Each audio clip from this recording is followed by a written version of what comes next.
ചായ കുടിച്ച് എൻ്റെ ദിവസം സ്റ്റാർട്ട് ചെയ്തു. ഞാൻ വീണ്ടും ചായ കൂടി തുടങ്ങി കേട്ടോ. അതാട്ടോ വീഡിയോ എടുത്തേ. പിന്നെ ബ്രേക്ക്ഫാസ്റ്റ് ആയിട്ട് പൂരിയും കടലക്കറിയായിരുന്നു. പിന്നെ ഞാൻ എൻ്റെ ഹെൽത്തി കുട്ടന്മാരെ കഴിച്ചു. പിന്നെ ഉച്ചയൊക്കെ ആയപ്പം ചോറും ഇന്നലത്തെ രസവും ഇന്ന് വെച്ച പൊട്ടറ്റോ തീയലും പിന്നെ ഇന്നലത്തെ ഉണക്കമീനും ഉണ്ടായിരുന്നു. ഉണക്കമീൻ ഫ്രൈ കേട്ടോ. അതും കൂട്ടി ഉച്ചക്കത്തെ ഫുഡ് ഉഷാറായിട്ട് കഴിച്ചു. പിന്നെ അത് കഴിഞ്ഞപ്പോൾ ഈ ഒരു ചോക്ലേറ്റ് ആട്ടോ കഴിച്ചത്.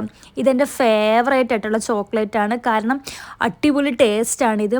ഇവിടെ നല്ല പൈസ കേട്ടോ, എങ്കിലും എനിക്ക് അത്രയ്ക്ക് ഇഷ്ടമാണ്. കാരണം ഇത് ഒരു ഒരു ഒരു പ്രത്യേക ടേസ്റ്റാണ്. ഇത് എത്ര കഴിച്ചാലും മടുക്കില്ല. കാരണം ഓവറായിട്ടുള്ള ചോക്ലേറ്റ് അല്ല, ഒരു എന്തെനിക്ക് പറയാനൊന്നും അറിയില്ല. കാരണം എനിക്കിത് അത്രയ്ക്ക് ഇഷ്ടമാണ് കേട്ടോ. അടിപൊളി ടേസ്റ്റായിരുന്നു. അങ്ങനെ ഈ ഒരു ചോക്ലേറ്റ് കഴിച്ചു. പിന്നെ രാവിലത്തെ ബ്രേക്ക്ഫാസ്റ്റ് ബാക്കി ഉണ്ടായിരുന്നു കേട്ടോ. അങ്ങനെ അത് തന്നെ ഞാൻ രാത്രിയും കഴിച്ചു. പിന്നെ കിടക്കാറായപ്പം ഈ കുറച്ച് ഈത്തപ്പഴമോടെ കഴിച്ചു. അപ്പോൾ ഇന്നത്തെ ദിവസം ഇത്രയേ ഉള്ളായിരുന്നു. ഇത്രേ കഴിച്ചോളൂ.